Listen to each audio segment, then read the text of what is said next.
YT Productions.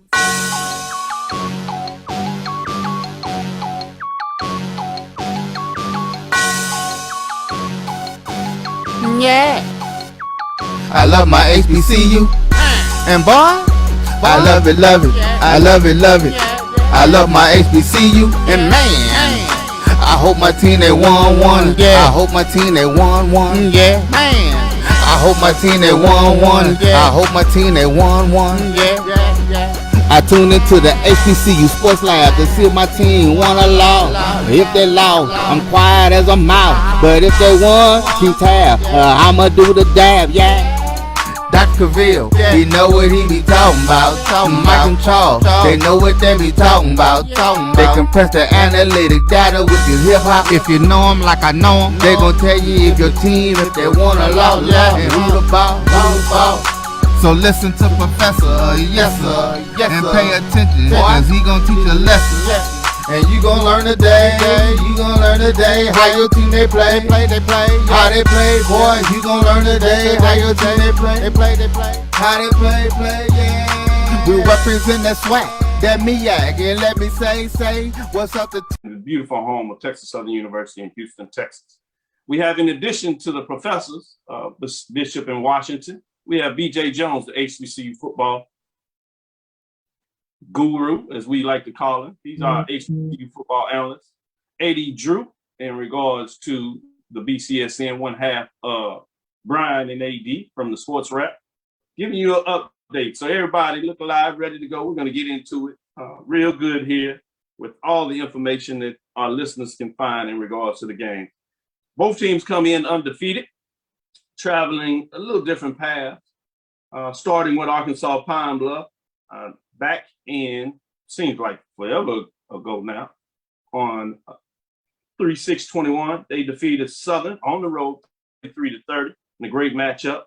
And then on 2 weeks later, they took on Grambling and they won 48-21. Really beat up on Grambling, surprising a lot of folks. Solid game. Then they had a tougher contest with on the road again in Mississippi Valley, winning that game 24-17. And finally, they defeated a classic matchup in a lot of ways, Prairie View at home, 36-31. They literally clinched the Western Division.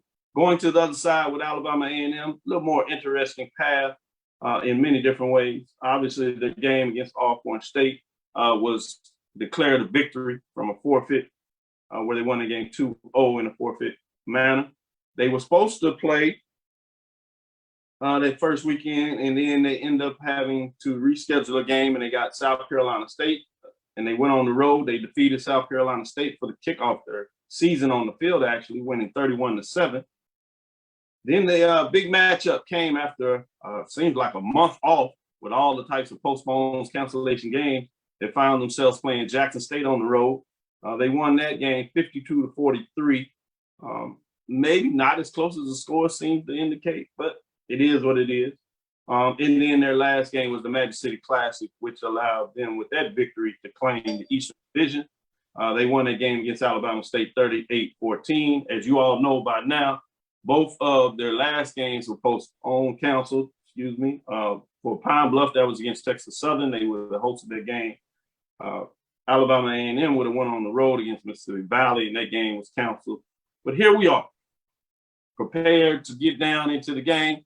So let me go just around and see everybody's general thoughts on the SWAC championship matchup, the fact that it's been moved to Jackson State, everybody knows now.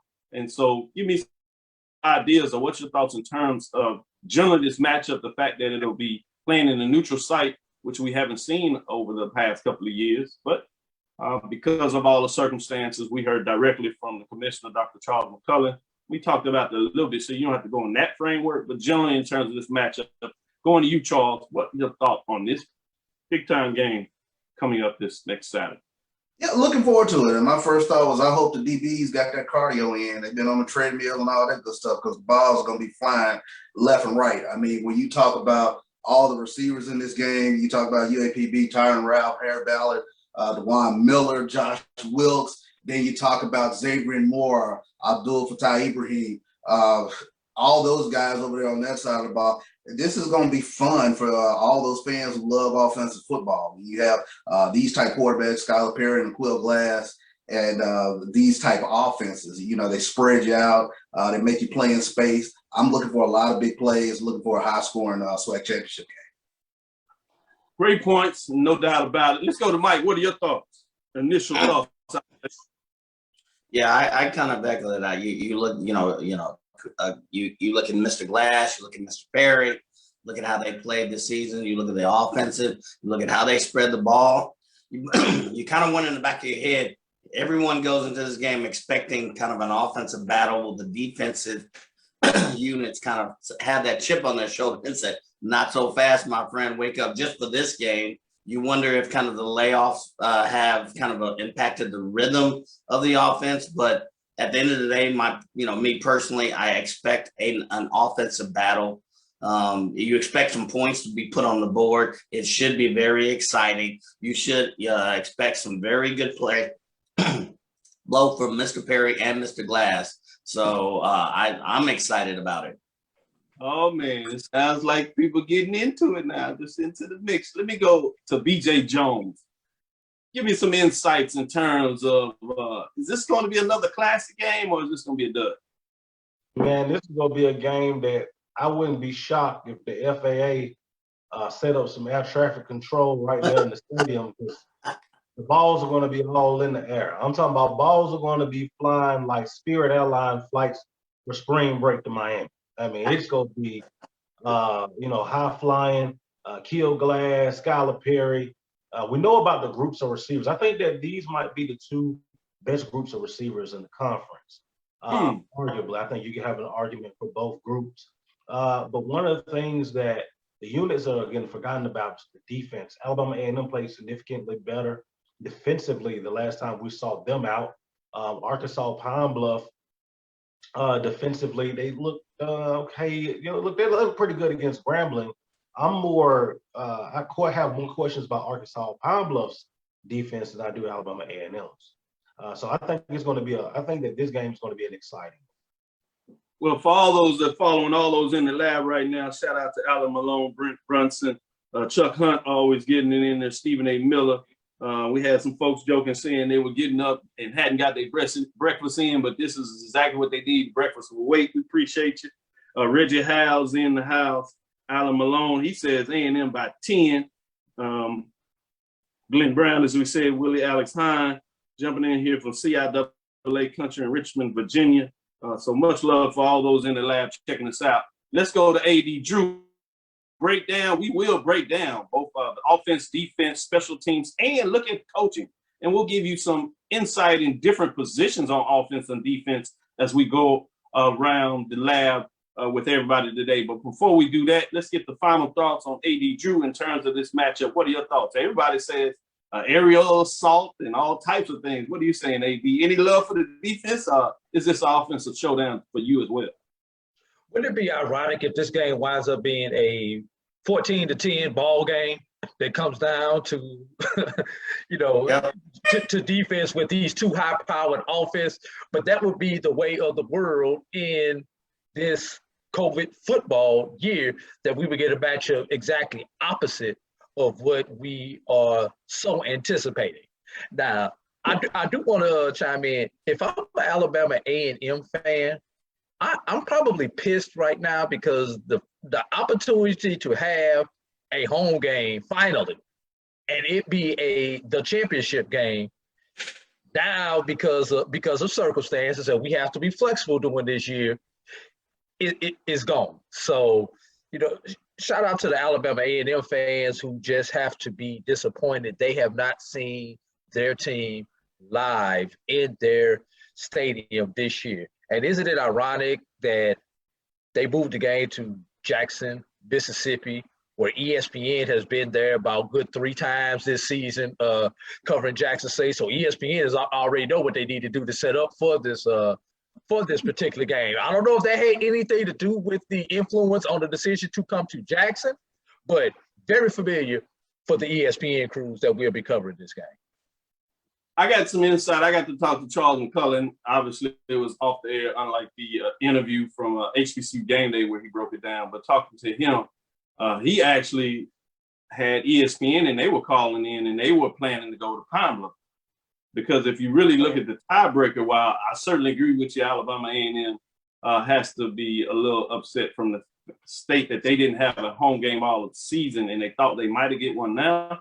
They would have only got it if you got the rule number 4, where they would have had it. But obviously, if you get to number 3, the game would have been going to Pine Bluff. And ESPN, just reading the rule breaker, while some people may have some problems now analyzing it, ESPN recognized it quick.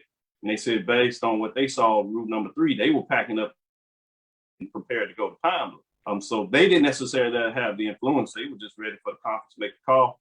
And when you think about it, even though you say with Alabama A&M, is their administration was one of the first to jump on and say, let's look at a neutral site. So fascinating when you look at all those different perspectives.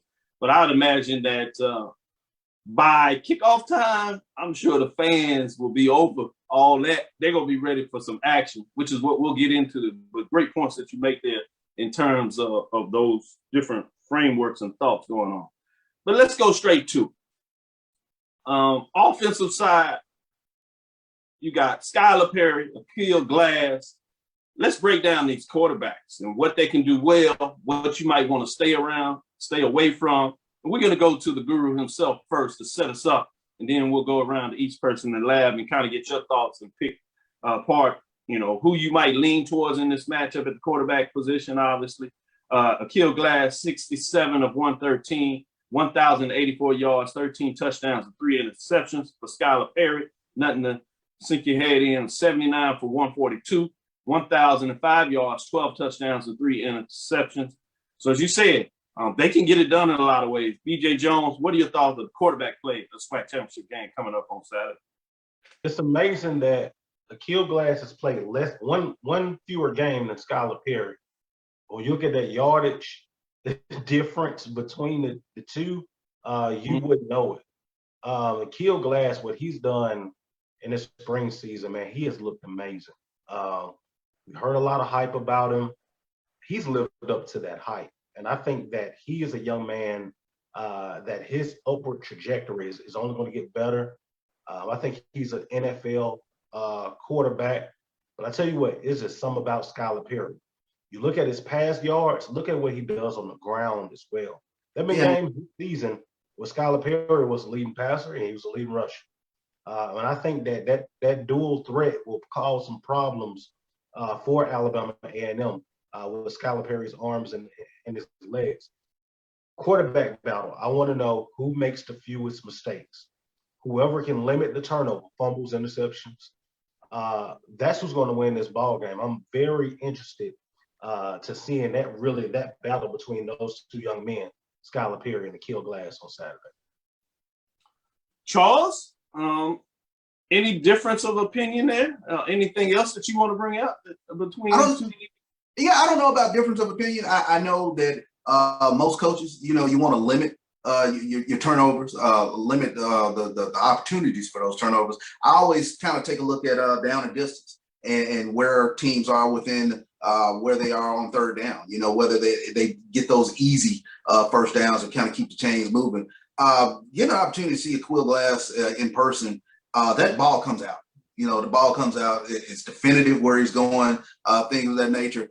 To BJ's point, in terms of limiting turnovers, I'm just curious to see, how both of these quarterbacks interact on this national stage, whether they force the ball every now and then into places where they might not have during the course of the season. That's always a fascinating thing to kind of take a look at. But I think to your point, BJ, Skylar Perry, he has the ability to do some things with his legs that I think presents problems, as we kind of see with a lot of quarterbacks in SWAC. The linebackers, or those jackbackers, you always have someone that's having a spy and things of that nature. So, it just takes somebody out of the pass pattern, if you will. So those are just little things, idiosyncrasies that you just kind of take a look at the game within the game. But I mean, Akil Glass is special. We have not seen a quarterback with this sort of passing acumen since maybe Devontae Kincaid, for a couple years ago. And Devontae Kincaid was an individual who would also give you some issues with his legs, but the ball comes out, he knows where he's going with the ball. And it's beautiful to watch him drop those balls in downfield to Xavier Moore and Abdul Fattah Ibrahim. I mean, he is the real deal. And getting a chance to watch him up close, he carved up Jackson State. Unless you're the opposing team, in this case, at Pine Bluff, you don't want to see the beautiful spiral passes dropping.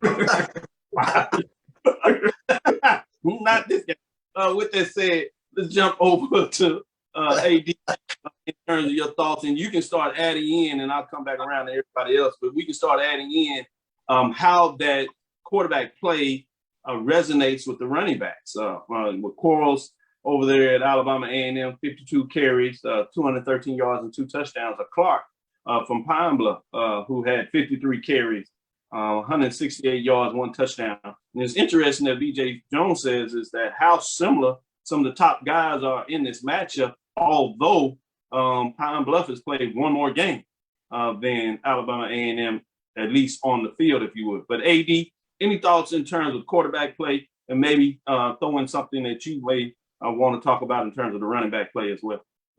Well, I'm gonna go off even that path right there. Will there even be linebackers in this game, fellas? Because with the way that these two guys throw the ball, you're going to see packages of 5, 6, and 7 defensive backs all day long. So it's really going to be going to be interesting to see which kind of goes to that running game that you're talking about, Dr. Cavil, because with both these teams playing multiple defensive backs, which one of them will get their running game going and be able to pick up second and 6, 3rd and 2, based upon their running game and not the short pass the game and the dink and dunks. And then what does that set up, fellas? Play action. Play action pass. Put it in the belly, pull it out, throw it down the field, let those playmakers go up and get the ball and see who can win that jump ball or who can run the 4-3. That's what I'm looking for with this, given the way that these two guys can pass the ball. Which one of those D-backs is going to be able to stop the run? Because we know it won't be too many linebackers in this game. Great point, and we'll get a chance to really break down the defense shortly, and we'll go over to that side of the ball. But it's good that you mix in when we're talking about the offense, who directly in terms of the defense has to look at it. So great point in terms of how will this offensive side of the ball affect the defensive calls and who you have on the field, whether it's less linebackers, which can give you a problem when you're talking about trying to shift off of them going from the air to running the ball. So great point you make there, AD Drew. Mike, what are your thoughts in terms of this matchup, either from a passing position, the quarterbacks or the running backs? Yeah, it'll be interesting. Again, I know you asked about the offensive, but how the philosophy, how both teams start out the ball. Will they try to probe a little bit with the run because both defenses are expecting pass? Will that bring the linebackers up a little bit? Will that set up longer pass options? Yeah, you don't know. There's a chess match behind the chess match. I know we can't also forget about that third element of the game. That's special teams. And, the UAPB needed a couple of things. First, they really need more so to continue their special team play. It was a special teams play that really set them up against Valley. Let's not forget. So punt returns have been a big part of their games and has set their offense up pretty good. So I'll be interested to see how that helps their offense. Skylar Perry is the X factor, what I call, because of his ability to make plays with his leg, as well as with his arms. I think he's an X factor. You know what you're going to get with Akil Glass, an NFL type quarterback with precision passing, beautiful passing. But with Skylar Perry, you have more of an X factor, dare I say. You have equal sets of receiving staff. You have comparable running staff. But to me, I think the X factor is What is Skylar Perry going to do? How's he going to perform? What kind of play scheme, what kind of offensive scheme they're going to start? Are they going to throw? Are they going to start with the 5-yard hit, runs? Are they going to try to get 3, 4, 5 yards off the bat, start it slow, then open it up? So I think that plays into how the quarterbacks will jump into the scheme as well. What kind of, are they going to have 5 defensive backs, as AD said? Are they going to go zone, man? So that also has a direct impact on how the quarterbacks will play. Man, this is getting good. Go ahead, Charles. Jump back in here. Yeah, well, we talk about X factors, and let's not ignore this elephant in the room. This white noise of there might be some a coach that's has this distraction thing going on as well. That's another X factor. If I'm an Alabama A&M fan, that with regards to Coach Connell Maynard and the flirtation, I guess, with the Southern coaching job. So I that's just another X factor thing out there. Oh, come on. How you just gonna throw it out there like that? Just Drop the mic. So let me let everybody get a piece of this. BJ Jones is, you smiling a little bit, say yeah, just a little. What are your thoughts in terms of this talk? And to me, in a lot of ways, I don't see Southern putting this out there, which means this is somebody from Alabama. If it's not directly Maynard, the coach, it's somebody that was aware of that put this out there, that came from his side of the camp, from Alabama A&M, which, as you said, brings this opportunity for distraction. Obviously, you got to take advantage of the opportunity you get. You can see that. But will that play in any way from the guys playing on the field perspective? DJ Jones? I think that it possibly could. I mean, kids read. They have access to things. And, man, the whole coaching thing, man, there's a reason my phone's been on Do Not Disturb for most of the week. Because me just saying I'm not answering any questions about it, people just don't get that one. But, man, I would hope that, Southern has already said that, this wasn't true. You hope that would have deaded it. But it hadn't. This thing still has a life of its own. It has legs. And the people that are going to be impacted by that are those kids. It's going to do one or two things. They're either going to take the mentality of, if the conversation hadn't been had or deaded in that locker room, or we're going to send our coach out on top. This one's for coach, or it's just going to have them completely discombobulated, and you might get a different thing than what we've seen all year. Great point made there. R.B. Parker jumps on here and finds a way to put it on Dion. He said it's Dion's fault. No, I love it. Obviously, AD, Mike, y'all can chime back in here with this stuff, but I do want to look at the wide receivers when you talk about Josh Wilkes, some of the top guys, Abdul Ibrahim in terms of what he brings, but it's just not them. This is a collective group of wide receivers, and I think BJ Jones said this right before we were going on air, that these may be some of the best wide receivers as he was jumping on here. So now we're going to get a chance to really talk about that. And you can add back in the running back and the wide receivers, how all this plays together, along with the coaching stuff as we get into it. But let me go to Mike as we start to pull out this context of what it looks like on offense. So obviously a lot of times have great receivers, especially get the numbers. That quarterback position is so important, and we're starting to see why these teams were able to get through the season. They have a lot of things clicking on the same page, and this is not just a one-man, one team in different positions. It's a collective in a lot of ways. So sticking with you, Mike, as you kind of jumped off and just were putting things in the air along with Charles, let me go back to you and see if what else you're going to put up in there as you stirring up this gumbo pot, if you would, in a lot of ways. Yeah, so, I mean, if you look at both offenses totally passing, passing what both teams are putting up, close to 800, 900,000 yards. I mean, it escapes me. Scoring, it escapes me. They just keep scoring.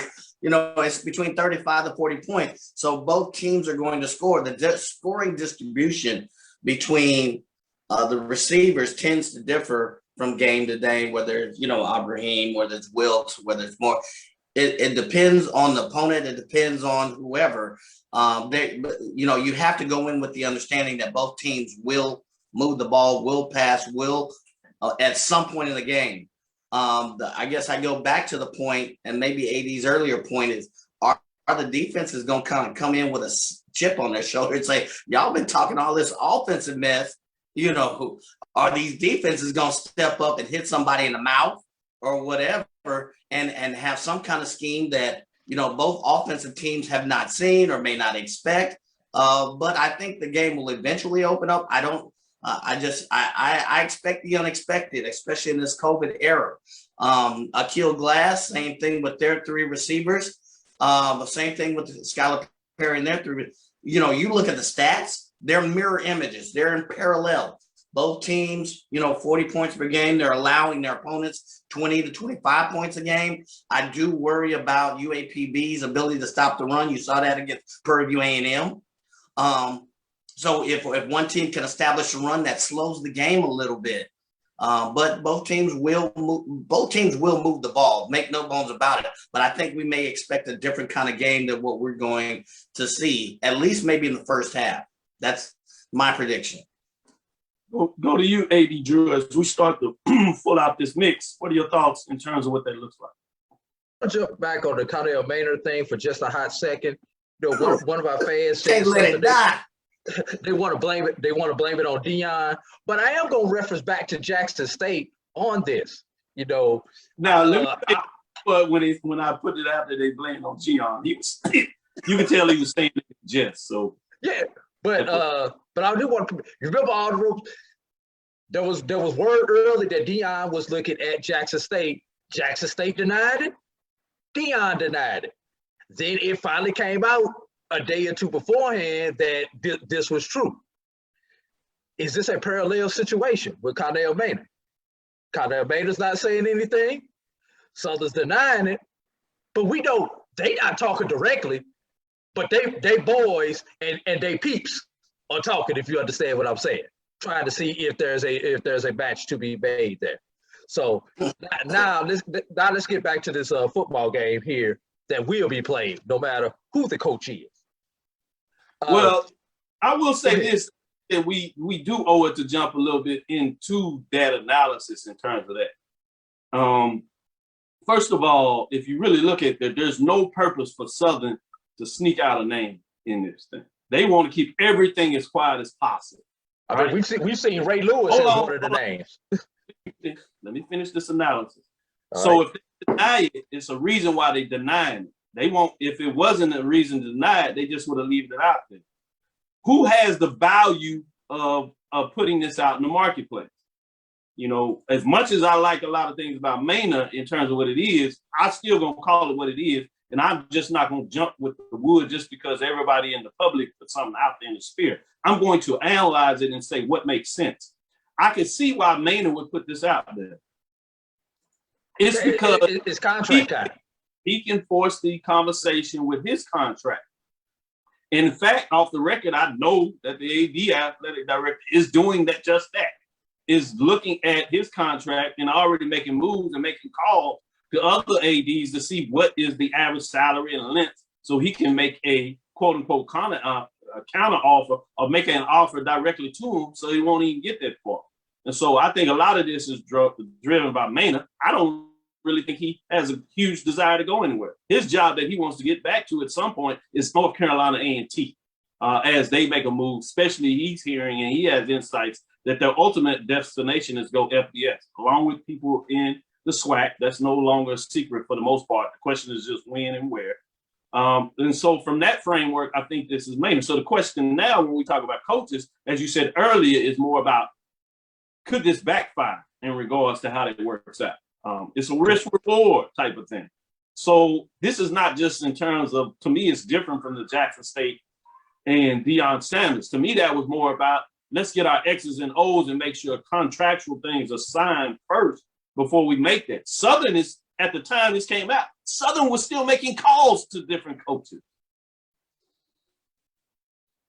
So I think, we need to be responsible as journalists in regards to making sure when we put this out there that we don't just take the circle of narrative of what's in the space and drive that home, but we do the homework and saying, yeah, this is out here, but this is what you need to consider when you're hearing those pieces, when you start to add it up. So I want our viewers to be intellectual in regards to what they go with and how they go with. And to me, that's why they come to us, so they can hear our analysis in regards to what our thoughts on different situations. So I just wanted to put that out there before we do that. But as we get into it, we're about on a break. Let's get into this break. Dr. Cavil's inside the HBCU Sports Lab. We'll level set. We'll come back and we can kind of finish up on these wide receivers. But then I also want us to get into offensive line, and we're going to switch. We're going to go to the defensive side of the ball. I think we've really wrapped up a lot of ways the offense, but I want to give you a chance to talk a little bit more wide receivers to finish that out and talk about the offensive line, which really makes all this go, and maybe see if you have an edge to one team versus the other on the offensive line.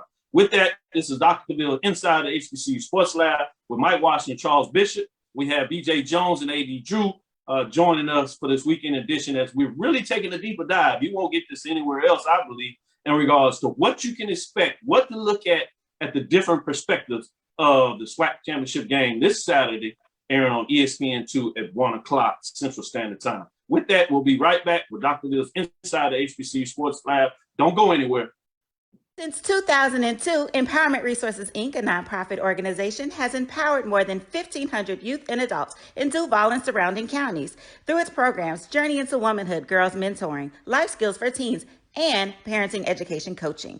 To get involved with programs, volunteer, or donate, visit www.empowermentresourcesinc.org. Follow us on social media, facebook.com/empowerment.resources and instagram.com/empowermentjax.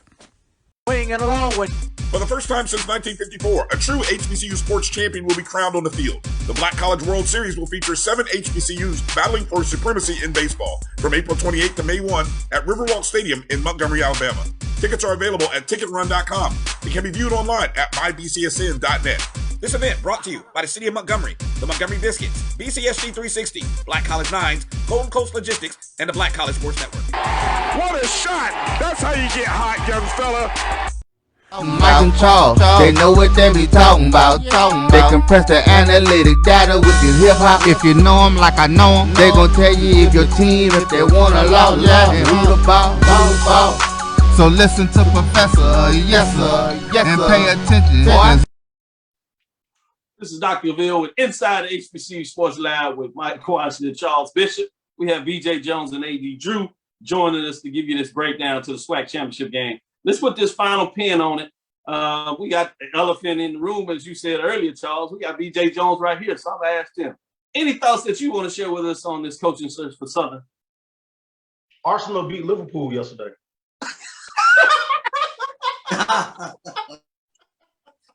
Yeah, you got two of the best teams in the Premier League. And they went at it, and great match. I mean, I thought that Arsenal was deadly on the corner kicks. I mean, they put a great team out of the picture. Oh, gee, he was a football guru. Y'all didn't know that also fit international football. Other football. I feel you. Oh, man, I love it. Great point. With that, let's get back into it, seriousness. I did want to talk about the rest of the wide receivers and the offensive line in terms of their play. Let me stick with you, AD Drew. I know you wanted to get some final thoughts on the receivers and jump in there, match up in terms of the offensive line. Who do you give an edge to? Well, I'll just jump right into the offensive line. You've got Alabama A&M, who's given up the fewest amount of sacks in the SWAC. UAPB, who's given up the second fewest amount of sacks in the SWAC. Now, let's flip that over to the defensive side. Let's see who's bringing the pressure, right?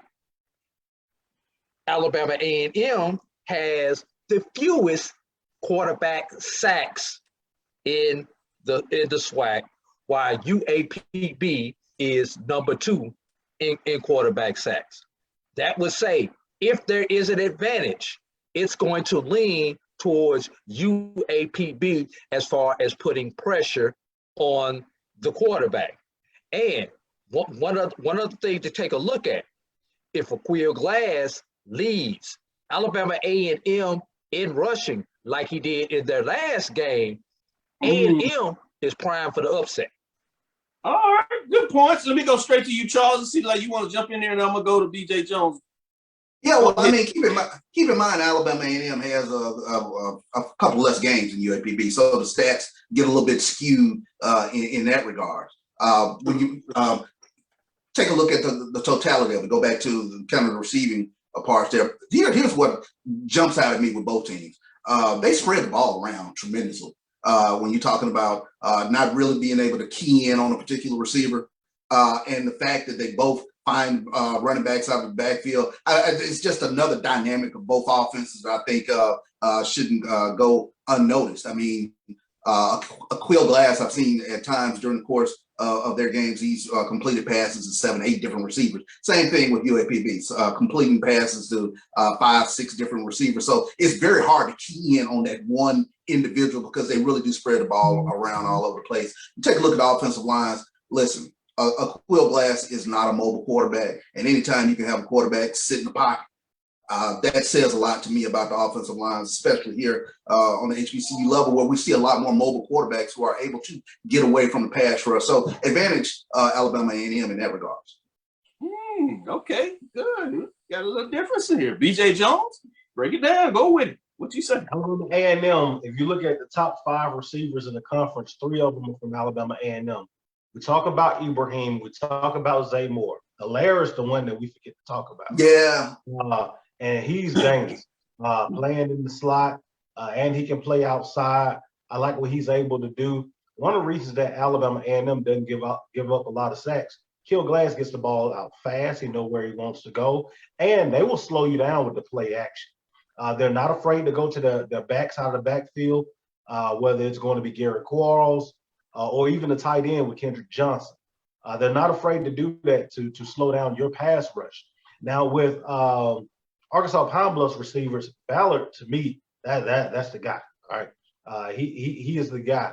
But with Alabama A&M, it's so many guys. We haven't even talked about Brian Jenkins Jr. Just yet and what he can do underneath. I think they'll have the weapons and they'll kind of neutralize that Arkansas Pine Bluff pass rush.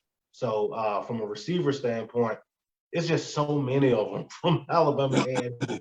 I mean, we always talk about the top 2 guys, but it's another 4 or 5 guys that can get the job done and can ball. So Quill Glass has something in his toolbox to work with, and I think that this is the type of game that he's going to work with all of them.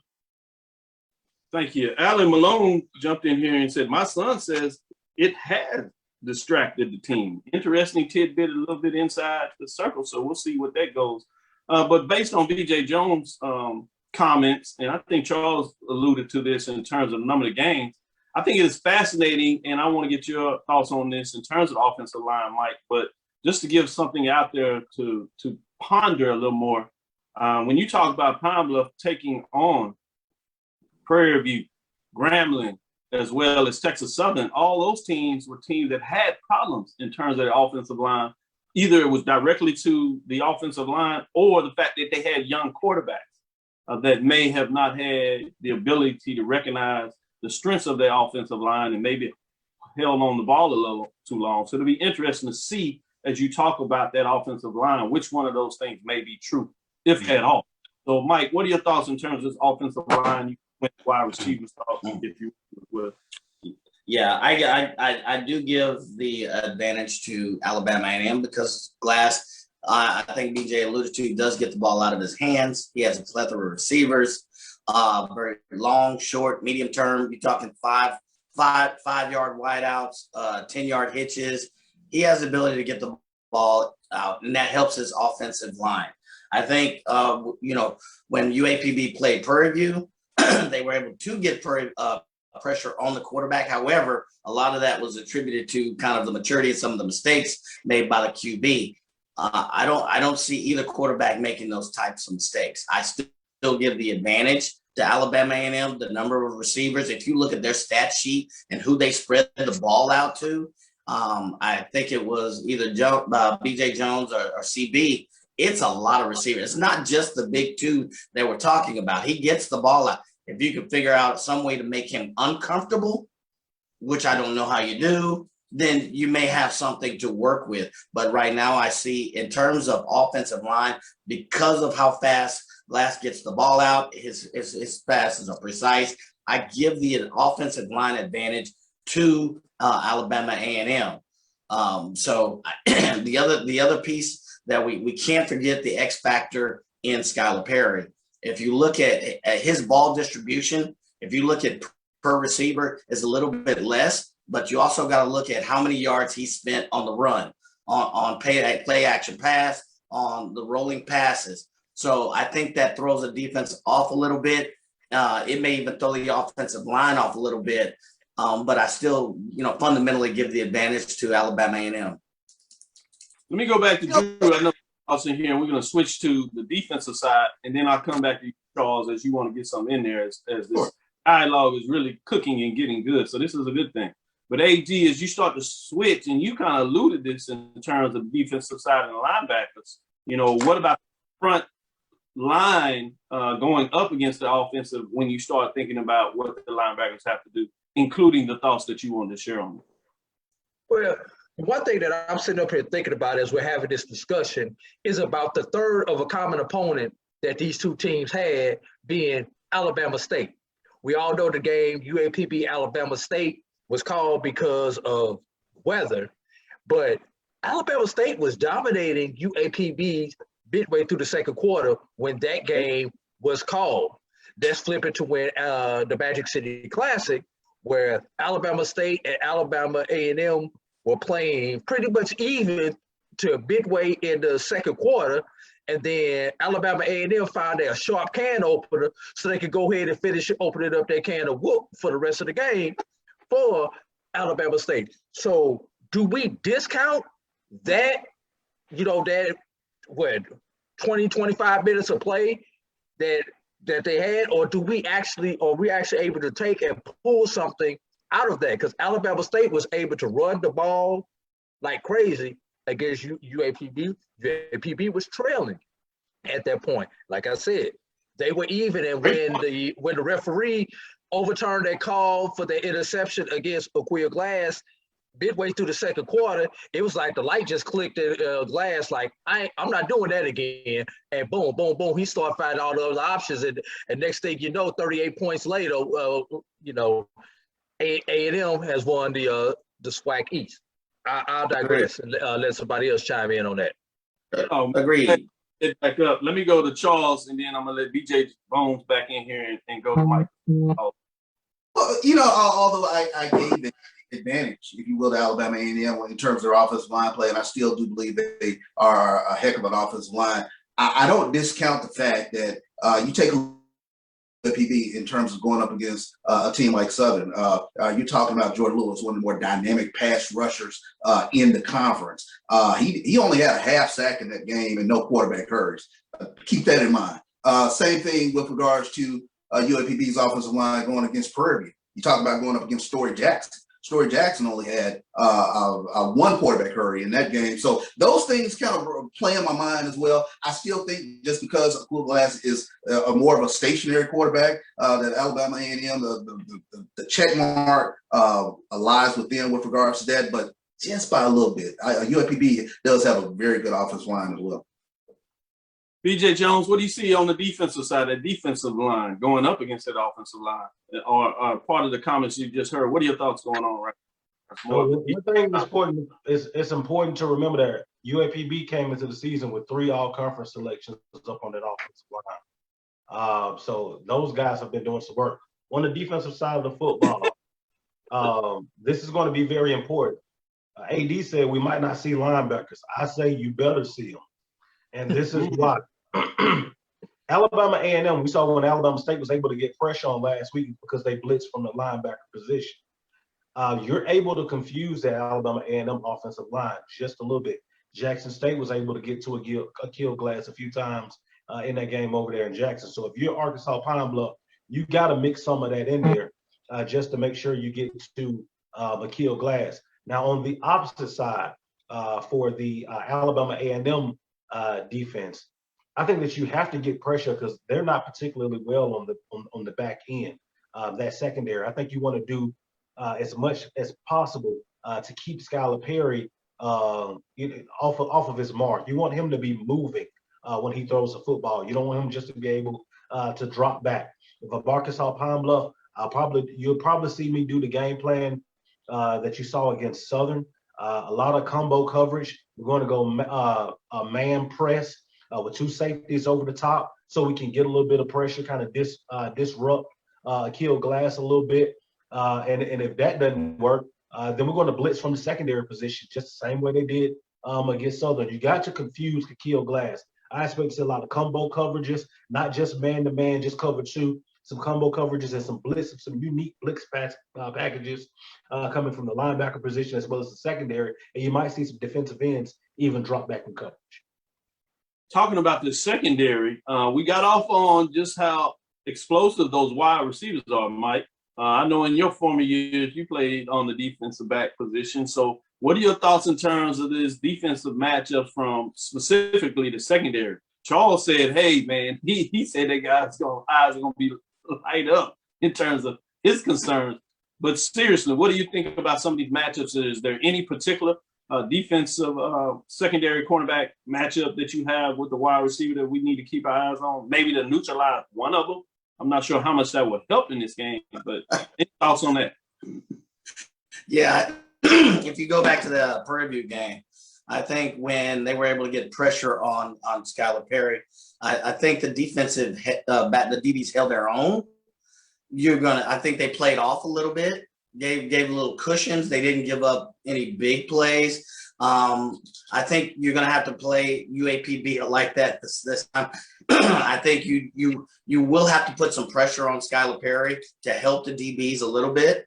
I think with Akil Glass, same thing. If you put some pressure on him, the problem is Alabama A&M has so many receivers that they can go to if they open up that playbook.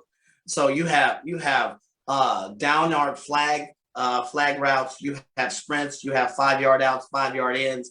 That's tough.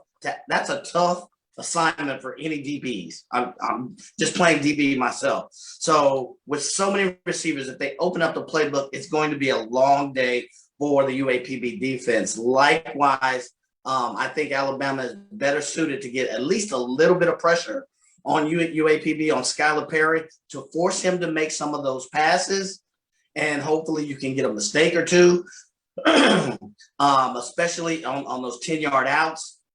Maybe you get a DB who can jump on it. But if you look at how many yards per passing, yards per running, both teams are against good rushing teams. They're allowing 5 yards, 3, 4, 5 yards rush in the first half. So that's kind of the balance. If you're allowing that much on the rush, it's going to open the DBs up for a different type of coverage, and that's where you become more susceptible to the pass. Dr. Cavil. Yes. I think this game seriously comes down to who can get some red zone stops, because we know they're going to go from 20 to 20. Well, we know it happen. Okay. But who can get those stops when they get inside scoring range? And then, Pine Bluff has been able to do that really well. Right, exactly. Both teams, I think, are pretty high in FCS statistically with regards to red zone scoring. But that's I think where it really comes down to who gets those stops and can you get those points.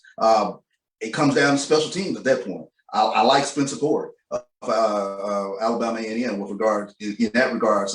We've seen him boot, I believe, a 46-yard. He's been a SWAC Player of the Week at least one time this past season. But it's about converting those opportunities inside the red zone. I think that's where it all comes down to. I think special teams as well. Both will have to play well. I'm sorry I jumped in, but to CB's point, I think special teams for both, especially for UAPB, they will need them to play well. No, both of you are fine. We will transition to the special teams, so let's stick with it. Let's go back to you, BJ Jones, in terms of the special teams. Charles seems like he has an edge for Pine Bluff special teams, and Mike A&M, I'm sorry, has an edge. Any thoughts to you in terms of the special teams? Anything that we should be keeping our eyes on, in your opinion, BJ Jones, on the special teams specifically? Arkansas Pine Bluff has shown a knack to be able to block punts, and that might come up handy on Saturday. That gives you the opportunity to flip the field, get you some points, and create some momentum. They blocked the punt against Southern. blocked one against Grambling. So I think that's something that could be big. Alabama A&M is dangerous in the return game. So is Arkansas Pine Bluff. I think those two teams are about even there. When it comes down to the field goal kicking, I give Alabama A&M, the edge. Their field goal kicker is able to make them a little bit longer from a little bit further out. So that takes a little bit of pressure off of your offense. But special teams will be key. I have no doubt about that. Good stuff. Good stuff. AD Drew, I know you've been on the coaching side of this before. Special teams, I know you extremely aware of how important they are. What do you say about the special teams in this matchup? UAPB definitely has an advantage, in my opinion, on special teams. What we need to look at, like Charles said, we know what these teams could do 20-20. I really expect the logo on the field to get worn out because these teams will be between the 40s so often. Now, what does that mean when there's actually a defensive stop during the 40 between those two 40s? That means we have to punt the ball, right? So just looking at the punters, who I think will play a big key into what BJ said about flipping the field. UAPB has a distinct advantage. Josh Sanchez, of the 22 punts that he has had this season, 8 of them have been inside the 20. He's only had 1 touchback. So that's going to be key in this is pinning Alabama A&M deep. And those 10, 20 extra yards that you get by pinning them inside the 20 may make the difference in that one possession where does A&M score? Do they score a touchdown? Do they go for 3? That may seriously make the difference. And also on kickoff, Alabama A&M is only averaging 18 yards on a kickoff return, whereas UAPB is averaging 26 yards per return. So once again, those numbers seem insignificant till you get out on the field. There's a big psychological difference when you're starting inside your 20 versus beyond the 30-yard line. Big psychological difference for the offense and the defense. There's one less first down the offense has to get if they're at the 30, or there's one additional first down if you're on the defensive side. I'll digress. Well, Charles, you pin Alabama A&M defense just 90 yards of fun time, okay? That's pin them deep. I don't think it matters whatsoever. Quinn Glass gonna throw the ball all over the place. That 90 yards to him, my eyes will be lit up. Now, if I'm 10 yards in, that's a little different. But 90 yards out, man. A lot of ground to play on. I love it. A lot of ground. Jay Mack jumped in here and said UAPB is going to have to be able to get physical with the Alabama A&M receivers, disrupt and time out of blitzes to get to the quarterback. I think that's the only way. Great point. We added on. Great points.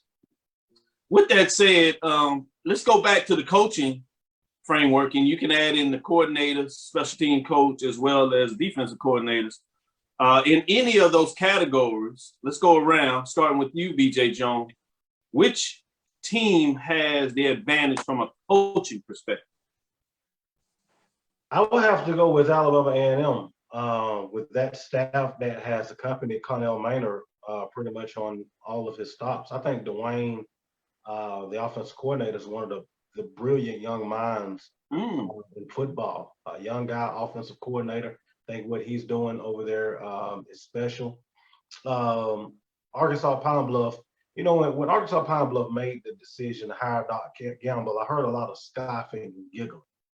No one's laughing and giggling anymore. Doc Gamble was able to put a staff together, and Arkansas Pine Bluff is in the position that they're in now. So I think with the totality of the staffs, I'll give Alabama A&M the edge because they've been around longer. But that Arkansas Pine Bluff staff, you may not know the names on there, but those guys have done an incredible job in a short period of time of getting that football team ready to play. And then we've seen what that football team has done when they hit the field. I give the slight edge to Alabama A&M only by a little bit just because of the amount of time that those guys have been together. But I think Arkansas Pine Bluff the more time, as time goes, they're going to get better and better. Great insight. Great insight. AD Drew, you want to break down your thoughts on the coaching, or who may have the coaching edge? Well, we all know who's going to win the battle in the press conference. So we can go ahead and just go ahead and get that one to Cavil for the Trash Talk of the Year award. But I agree. but you've got a lot of great experienced coaches on both sides. Some of them are in new positions though. You've got new coordinator Jonathan Bradley is due at the coordinator position for UAPB. Don Treadwell due at the coordinator position for UAPB, defensive and offensive coordinator, respectively. So it's really going to come down to, for Alabama A&M, we all know the distractions that we talked about. Can those coordinators get in those meeting rooms, on those Zoom meetings, and just say, hey, let's focus. Let's focus on these next 2 weeks. We have 1 week now, and let's go over here to Jackson, Mississippi, and do what we have to do. That's what it's going to come down to. And all Doc Gamble and Connell Maynard should have to do make those in-game adjustments for these guys. Mike, what do you say about the coaching advantage? Is there one? Yeah, I for the reason stated, I give it to Alabama A&M right now. I think you look at experience. That's a very good point. I mean, Doc Gamble just took over in April last year. You know, Treadwell, who's the offensive coordinator, wide receiver, he just took reins 7-8 months ago.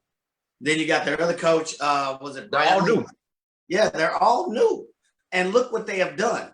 And Alabama A&M UAPB started last year. We started to see their improvements. They got new coaching staff. Now here they are in the spring, one of the leading offensive in the SWAC.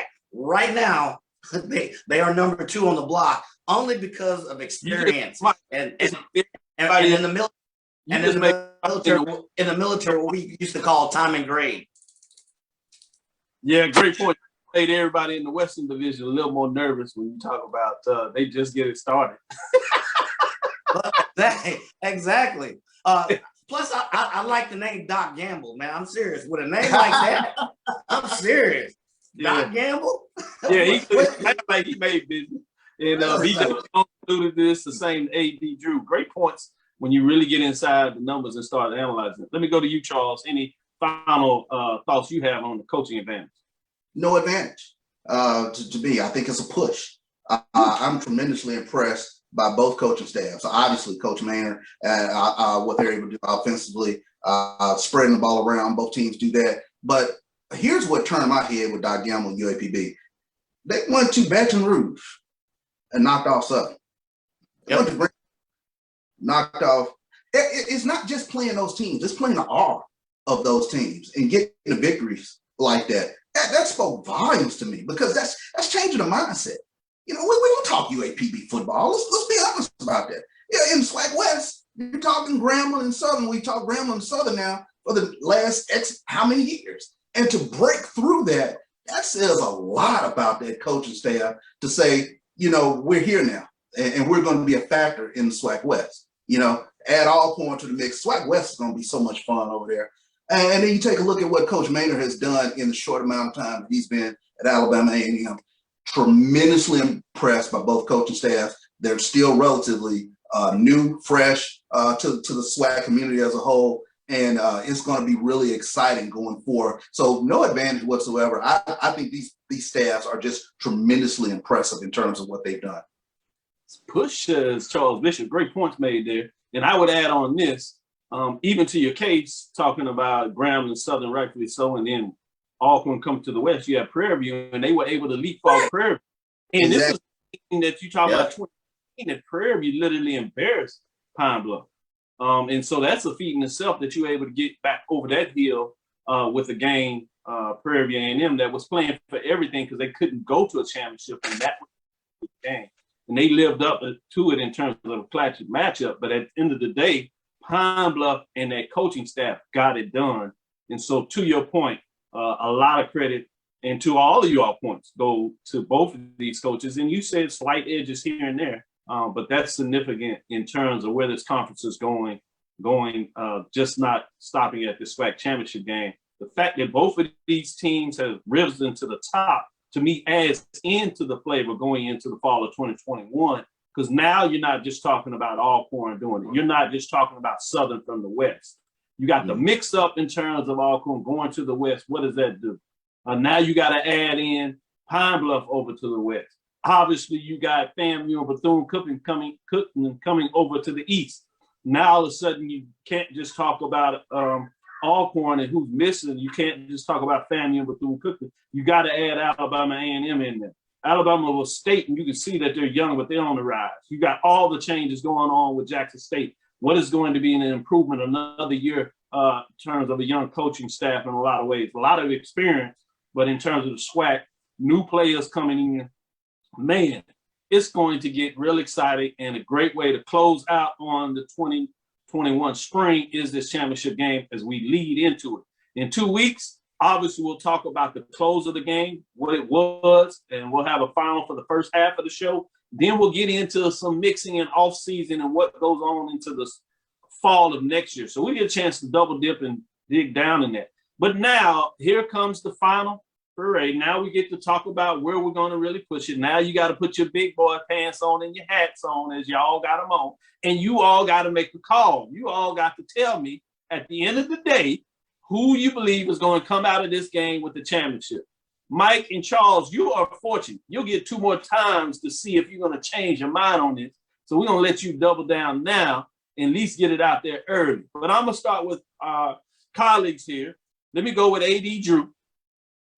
At the end of the day, we talked all this great talk, offense, defense, special team, coaches, distractions.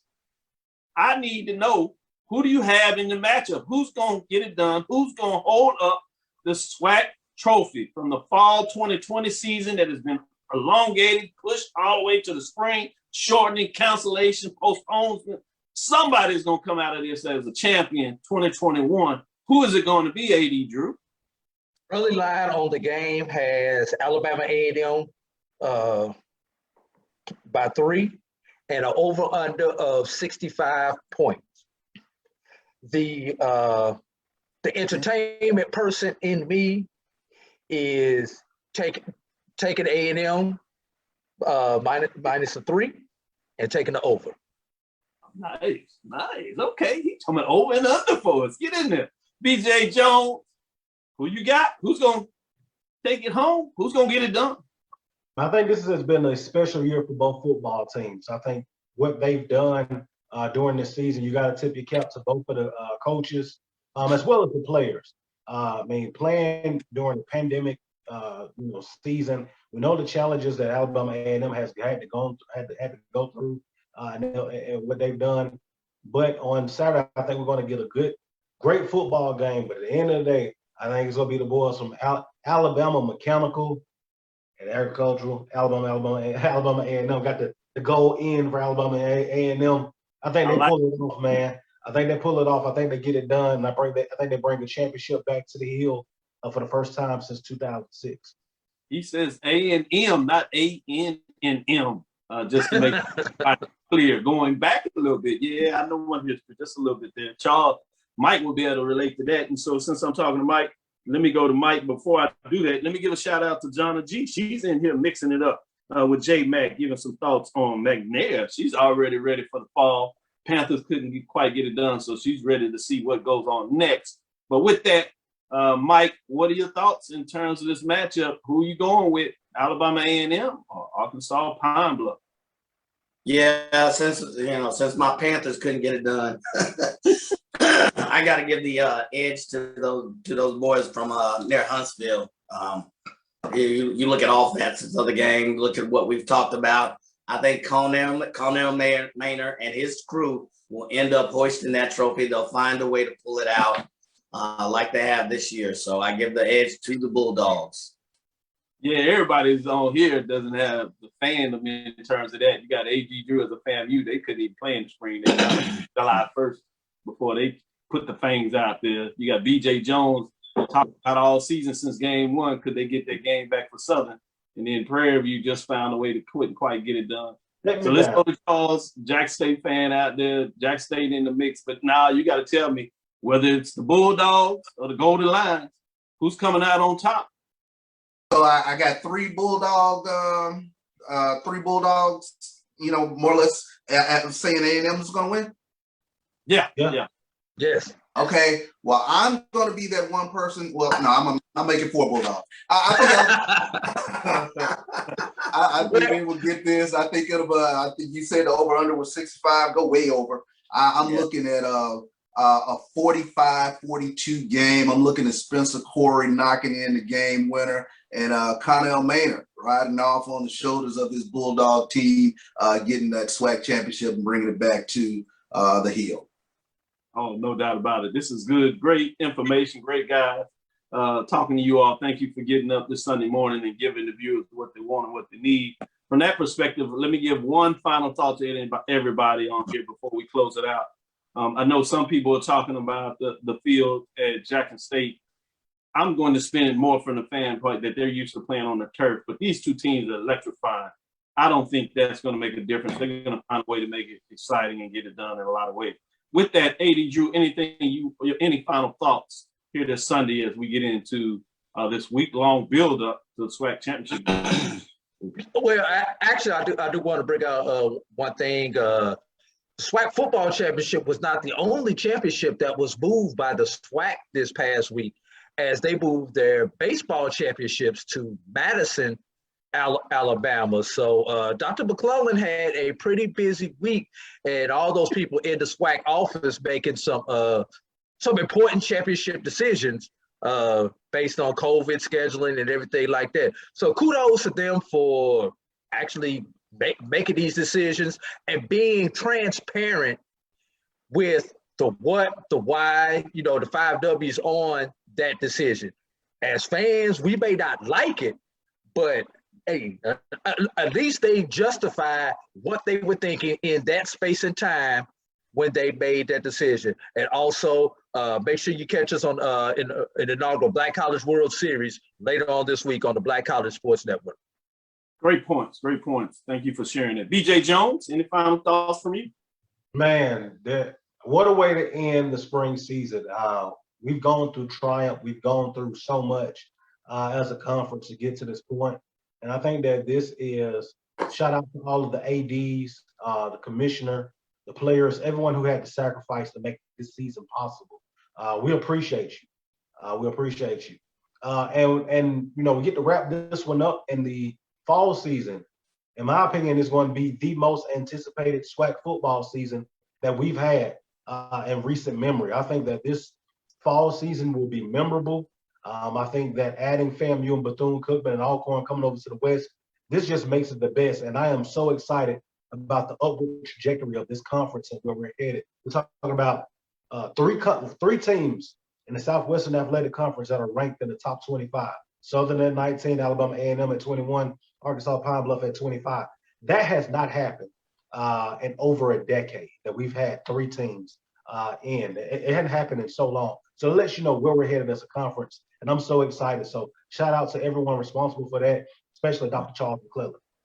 Man, I'm glad you brought up those 3 teams in the top 25. Great point you made there. Boy, I tell you, fall 2021. Go ahead, Mike Washington. What are your thoughts, final thoughts? Yeah, I pretty much I echo what AD and BJ have said. I mean, kudos first out to Dr. McClellan, to all the ADs, to all the folks that went into this decision.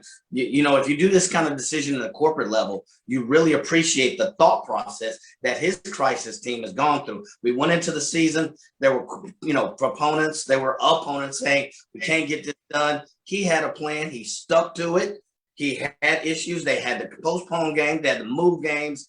And yet you look at the transparency and the way with which it's done, very clear, very logical, very sound, and very fair. So hats off to them on this season. I, like many fans, look very forward to the fall of 2021. This is a hell of a segue going into fall 2021, and the talk has already started. So hats off to him and that staff. Hats off to both teams, Alabama A&M and UAPB, on a tremendous 2021 season. All of the SWAC teams, but hats off to them on a tremendous season. And I look forward to the championship game. Charles, go ahead and put a final bow on. No doubt about it. First and foremost, tip of the cap to Alabama A&M and UAPB. You got it done during a pandemic. Tip of the cap to the SWAC office. You were able to put on a season, a spring season for all of us fans, and we're all fans of this conference. We're all fans of HBCU football. It's appreciated. It gave us something else to talk about, and it was a pleasant distraction from the reality of what's going on in the world with this pandemic. Going into BJ, you said it. This is going to be one of the most anticipated Southwestern Athletic Conference seasons that I can remember, and I've watched this conference as a child. You know, I remember the anticipation going into the '84 season with Jerry Rice and Willie Tyler. You know, same thing with Jackson State in 1987, that particular team. The Sean Wallace years at Southern, Devontae Kincaid, you know, you spring forward to now. 2021 fall is going to be so memorable. I'm so looking forward to it. And I can't say enough. This spring really whet my appetite for what we're going to see in the fall. We're seeing the emergence of new powers in the SWAC East and in the SWAC West.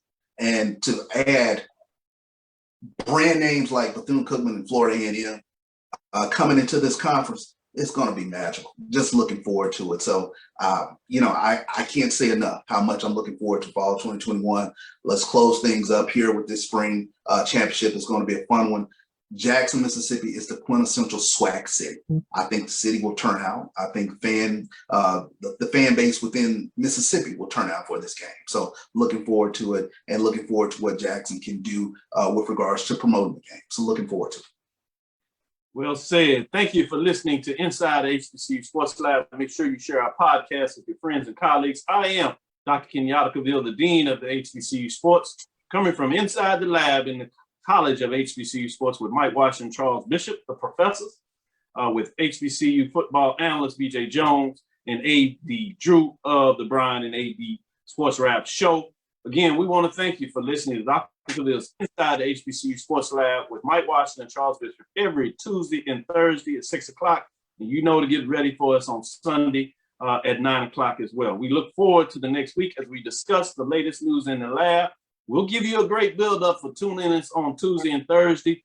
We'll do certainly a wrap-up on Sunday. You might see us sneak in something on Saturday, so just keep us an eye on us, which means follow me on Dr. Kenyatta Cavil on Twitter, Facebook, and Instagram. It's DrKenyattCavil. Follow everybody on here in terms of Twitter and Facebook and all the things that they bring to you. It was scrolling at the bottom of the page, so you have all that information. Also, Inside the HBCU Sports Lab 1 on Facebook. Again, it's Inside the HBCU Sports Lab 1. Shout out to G Boom for doing a lot of work on that side for us, as well as Roy that always brings it for us in the production side.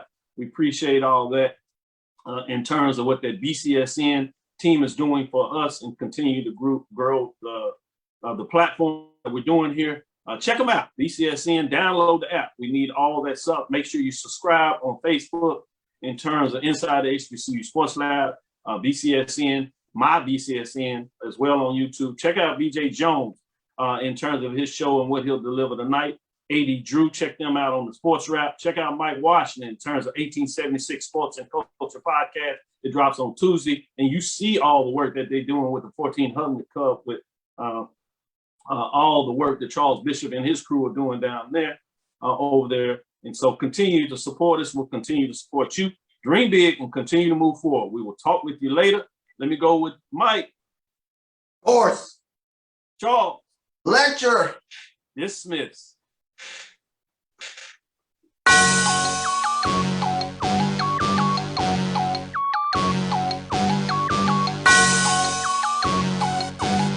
Yeah. I love my HBCU. And boy, I love it, love it. I love it, love it. I love my HBCU. And man, I hope my team they won. Yeah. I hope my team they won. Yeah. Man, I hope my team they won. I hope my team they won. Yeah. I tune into the HBCU Sports Lab to see if my team won or lost. If they lost, I'm quiet as a mouse. But if they won, keep tab. I'ma do the dab, yeah. Dr. Cavil, he know what he be talking about. Mike and Charles, they know what they be talking about. They compress the analytic data with this hip hop. If you know them like I know them, they gon' tell you if your team, if they won or lost, and who the ball. So listen to Professor, yes sir, and pay attention, cause he gon' teach a lesson.